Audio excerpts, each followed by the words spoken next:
Bismillahirrahmanirrahim. Dear students, this is lecture number 27 of the course of algebraic topology. We have discussed fundamental group and its properties, and now we are moving towards second main topic of algebraic topology, and that is covering spaces and fundamental covers. Before we start covering spaces, we like to spend some time on induced maps and properties of some induced maps. इस lecture में हम पहले तो induced maps और properties of induced maps को थोड़ा सा study करेंगे और फिर इसके बाद हम फॉर्मली इंट्रोड्यूस करवाएंगे कवरिंग स्पेस को. कवरिंग स्पेस क्या है? So I am Dr. Mubin Munir and this is course of algebraic topology with code math 5127.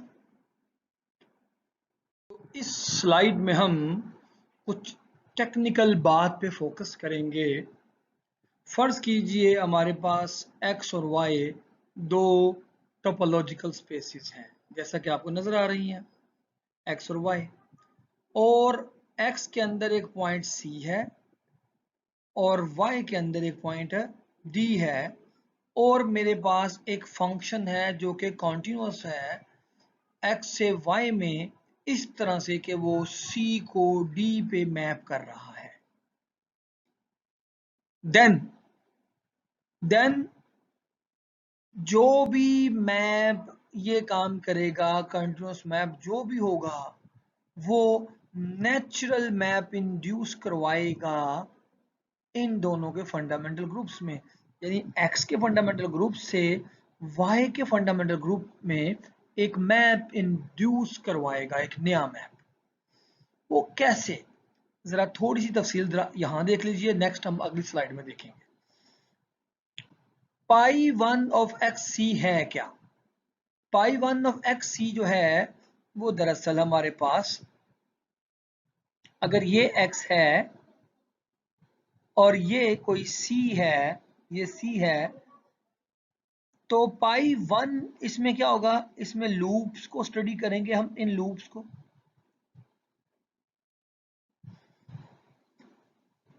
अगर हमारे पास ये मैप y है और फंक्शन f था हमारे पास, ये क्या कर रहा है f कि इस c को d पे मैप कर रहा है. तो जब ये इस तरह काम करेगा तो डेफिनेटली जब इसमें f को इस लूप पर रिस्ट्रिक्ट करूंगा, इस लूप के ऊपर, तो इस पॉइंट का इमेज ये आ गया और आगे इस लूप का यहाँ पे कोई इमेज आएगा. मुमकिन है ये इमेज यहाँ पे लूप आ गया. तो इसका मतलब ये जो लूप है, ये वाला जो लूप है, ये लूप ये बिलोंग कर रहा है, ये एलिमेंट है fundamental group of x based eight c का. और जो नया लूप मेरे पास y में हासिल हुआ वो एलिमेंट है fundamental group of space y based eight d का. तो इस तरह से मैं f जो x से y में मैप था उसे एक नेचुरल मैप पैदा हुआ. इस मैप को मैं f स्टार का नाम दूंगा, जो क्या करेगा, जो बताएगा कि x के पॉइंट c के लूप को हमने y के पॉइंट d के कौन से लूप में ट्रांसफॉर्म करना है. इस मैप को मैं नाम दूंगा f स्टार का, और ये मैप मेरे पास कहलाएगा इंड्यूस्ड मैप. ये मैप नेचुरल इंड्यूस्ड मैप है जो टोपोलॉजिकल स्पेसिस से उनके फंडामेंटल ग्रुप्स के अंदर जाएगा.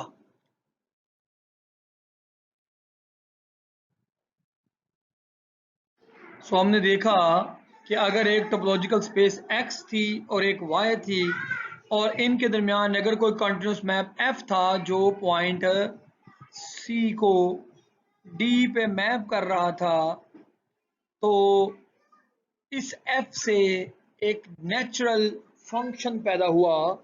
नेचुरल फंक्शन f स्टार, और वो एफ स्टार कहाँ पे था?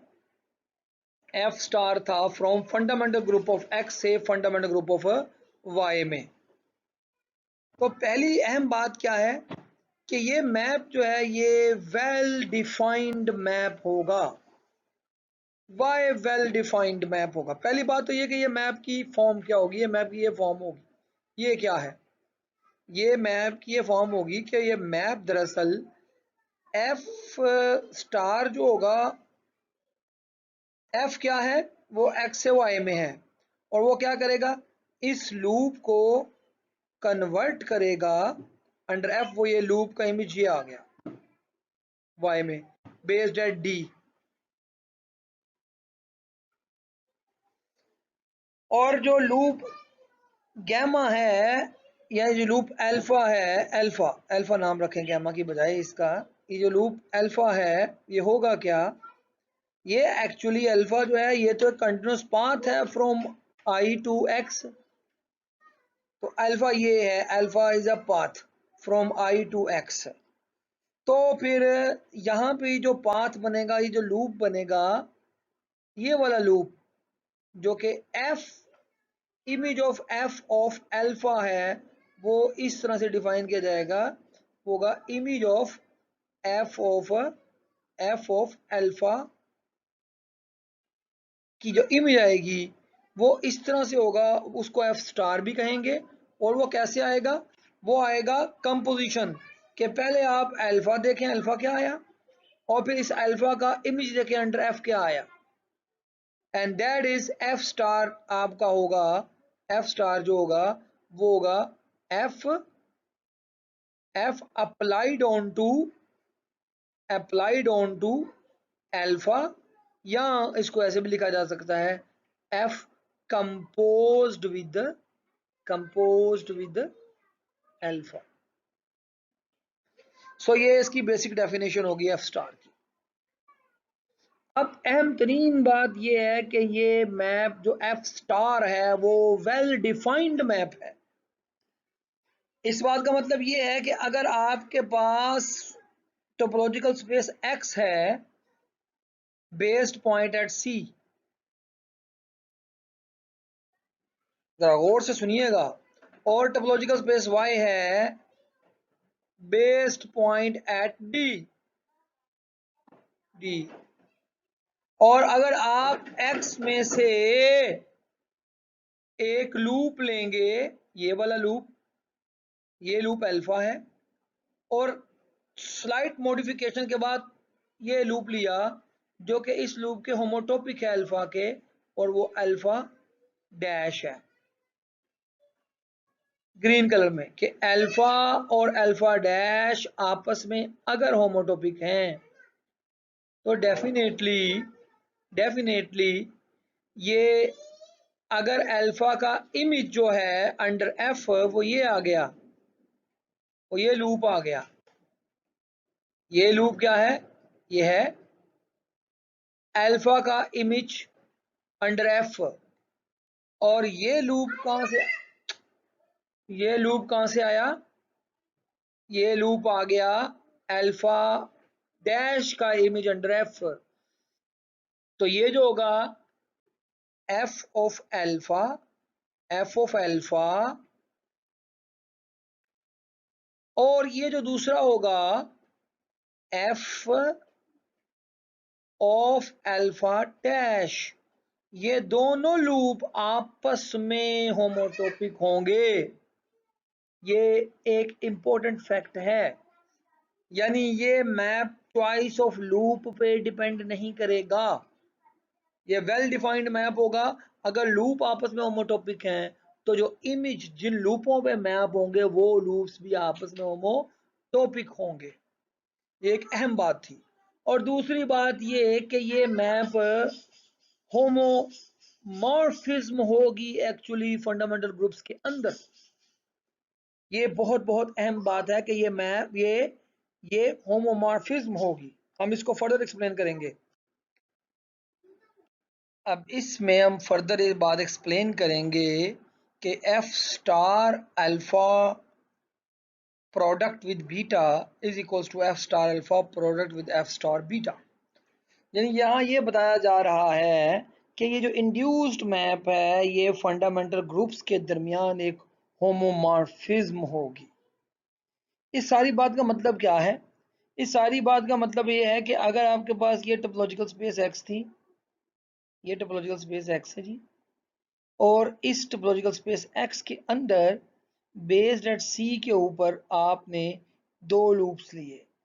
एक लूप है ये वाला अल्फा और दूसरा लूप है ये बीटा। देन जो अल्फा कंपोज्ड विद बीटा या अल्फा स्टार बीटा का मतलब क्या है? कंकैटिनेशन।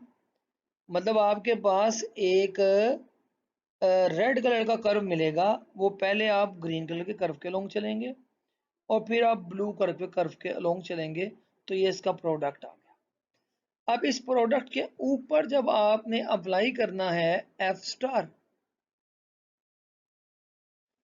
तो ये क्या होगा? ये होगा दरअसल स्पेस वाई के अंदर आप चले जाएंगे,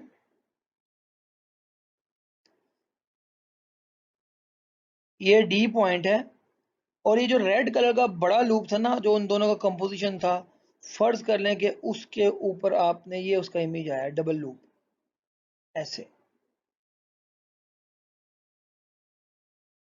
ये आ गया एफ स्टार। अब ये इक्वल होना चाहिए किसके? अब आप अकेले ग्रीन कलर का इमेज देखिए अंडर, ग्रीन कलर का इमेज देखिए अंडर दिस एफ, तो वो ये होना चाहिए, ये या इसके होमोटोपिक। और जो ब्लू कलर का है उसका अंडर एफ इमेज जो है वो ये होना चाहिए, ताकि जब आप, ये होगा अब आपका एफ स्टार ऑफ अल्फा, और ये होगा आपका एफ स्टार ऑफ बीटा। और जब आप इन दोनों को कंकैटिनेट करेंगे, कंकैटिनेशन, तो डेट मीन्स कि पहले आप ये ग्रीन कलर का कर्व लेंगे, कंकैटिनेशन में कर रहा हूँ येलो कलर की सूरत में, पहले आपने ये चलना है, फिर आपने इसके अलोंग चलना है, और जो येलो कर्व आया ये एक्चुअली वही कर्व होगा जो पहले ये था। दैट मीन्स के जो भी कंटिन्यूस मैप है टोपोलॉजिकल स्पेस एक्स से वाई में विद द प्रॉपर्टी के C mapped onto the point D, हमेशा वो फंडामेंटल ग्रुप्स के दरमियान एक होमोमॉर्फिज्म को जनरेट करेगा। ये इंपॉर्टेंट प्रॉपर्टी ये कह रही है। हम इंड्यूस्ड होमोमॉर्फिज्म जो हमने देखी है उसकी एक इम्पोर्टेंट प्रोपोजिशन बता रहे हैं कि ये इंड्यूस्ड होमोमॉर्फिज्म क्या करेगी। फर्ज करें हमारे पास एक टोपोलॉजिकल स्पेस एक्स है, उसका एक पॉइंट एक्स नॉट है बेस पॉइंट, एक टोपोलॉजिकल स्पेस y है उसके अंदर एक पॉइंट है y नॉट, और एक टोपोलॉजिकल स्पेस z है और उसका बेस पॉइंट z नॉट है, और हमारे पास x से y में एक कंपोजिशन मैप है, x से y में, और वो कंपोजिशन मैप होगा हमारे पास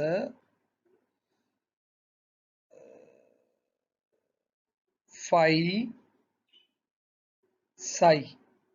और हम देखना चाहते हैं कि ये वाला मैप कौन सा, यानी ये कौन सा मैप इंड्यूस करेगा फंडामेंटल ग्रुप ऑफ एक्स से फंडामेंटल ग्रुप ऑफ जेड में, ये कौन सा मैप इंड्यूस करेगा। लेकिन हम जानते हैं कि एक्स से वाई में ये साई है, वाई से जेड में ये फाई मैप है।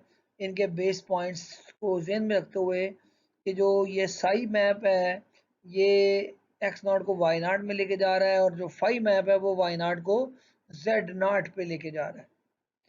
तो इस इस साई के कॉरेस्पॉन्डिंग हमारे पास एक इंड्यूस्ड होमोमॉर्फिज्म एग्जिस्ट करेगी फंडामेंटल ग्रुप ऑफ एक्स से फंडामेंटल ग्रुप ऑफ वाई में, और वो होगी साई स्टार। और इसी तरह फाई जो हमारा मैप है वाई से जेड में, वो इंड्यूस्ड होमोमॉर्फिज्म होगी उससे फंडामेंटल ग्रुप ऑफ वाई से फंडामेंटल ग्रुप ऑफ जेड में, और वो है 5 स्टार। तो अगर हम इन दो होमोमॉर्फिज्म का कंपोजिशन लें तो वो आएगा Sai star composed with 5 star compose with Sai star.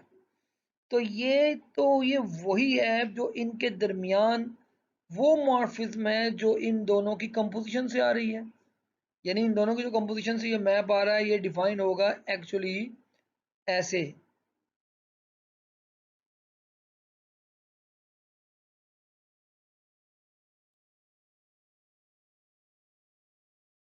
So 5 star composed, यहाँ 5 स्टार एक लूप होगा फंडामेंटल ग्रुप ऑफ जेड के अंदर बेस्ड एट जेड नॉट, और Sai star fundamental group of Z not के अंदर एक और लूप होगा, और इनकी कंपोजिशन का यहाँ मतलब है इन लूप्स का प्रोडक्ट एक और लूप आ जाएगा।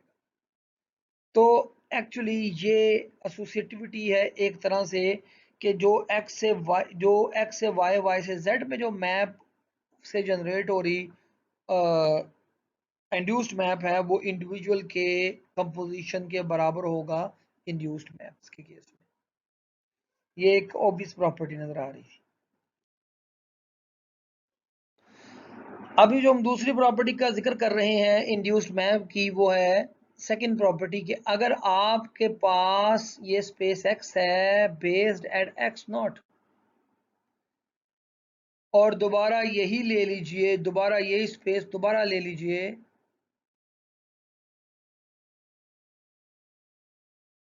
X based at X naught, तो डेफिनेटली आइडेंटिटी मैप इनके दरमियान एग्जिस्ट करेगा from X to X itself, और ये ऑब्वियसली एक्स नॉट को चूंकि आइडेंटिटी है एक्स नॉट पे ही पुश करेगा, और ये आइडेंटिटी कंटिन्यूस मैप भी होता है। फिर इसका मतलब यहाँ पर एक इसके फंडामेंटल ग्रुप में पाई वन ऑफ एक्स से पाई वन ऑफ एक्स में एक होमोमॉर्फिज्म इंड्यूस होगी। क्वेश्चन ये है कि वो होमोमॉर्फिज्म कौन सी होगी, यहाँ पे तो कई मॉर्फिज्म एग्जिस्ट करती हैं। तो ये रिजल्ट कहता है कि दरअसल ये आइडेंटिटी मॉर्फिज्म होगी, कि अगर ये लूप है तो फिर हमारे पास बिल्कुल इसका आइडेंटिकल यहाँ पे एक लूप बनेगा बिल्कुल सेम, तब जाके ये मॉर्फिज्म जो है हमारे पास आई जो है वो आइडेंटिटी है एक्स से एक्स में, वो इंड्यूस कर रही है आइडेंटिटी मैप्स को ऑफ द फंडामेंटल ग्रुप। यानी लूपों को वो सेम रखेगा, उसका इंड्यूस्ड मैप उसमें कोई चेंज नहीं लाएगा। तो ये हमने कुछ इंड्यूस्ड मैप की प्रॉपर्टीज पढ़ी हैं। हम नेक्स्ट अब फॉर्मली स्टार्ट करना चाहते हैं कवरिंग स्पेसिस को, और साथ साथ हम फंडामेंटल ग्रुप को भी रिलेट करते जाएंगे। ताहम यहाँ ये बात डिस्क्राइब करनी लाजमी है, ये बात अब आपके जहन में एक जगह बैठ जानी चाहिए कि जब जब हमारे पास दो टोपोलॉजिकल स्पेसिस x और y के अंदर जब जब हमारे पास कोई कंटिन्यूअस मैप होगा जो किसी एक पॉइंट को किसी दूसरे पॉइंट पर सेंड कर रहा है, तो फिर हमारे पास एक नेचुरल मैप पैदा हो जाएगा इन दोनों के फंडामेंटल ग्रुप्स के दरमियान, जो कि x के लूप्स को y के लूप्स में शिफ्ट करेगा। और ये सिर्फ कंपोजिशन लेनी होगी, यानी it's not a difficult ask. अब हम आगे कवरिंग स्पेस को स्टार्ट करेंगे और कवरिंग स्पेस को फंडामेंटल ग्रुप से रिलेट भी करेंगे। कवरिंग जो है वो एक नेचुरल ऑब्जेक्ट है। फंडामेंटल ग्रुप जब हमने सर्कल का कंप्यूट किया था तो हमने सर्कल को नीचे रखा था और ऊपर हमने एक हीलिक्स रखा था, और एक प्रोजेक्शन मैप के जरिए से हमने देखा कि हीलिक्स का जो प्रोजेक्शन है वो सर्कल के ऊपर आ रहा है, अगरचे वो उस पर वाइंड कर रहा है, उसका कोई ना कोई वाइंडिंग नंबर है। और हमने लिफ्टिंग प्रॉपर्टीज भी पढ़ी हैं। अब नेक्स्ट लेक्चर में हम इस आइडिया को रिगरस बनाने की कोशिश करेंगे।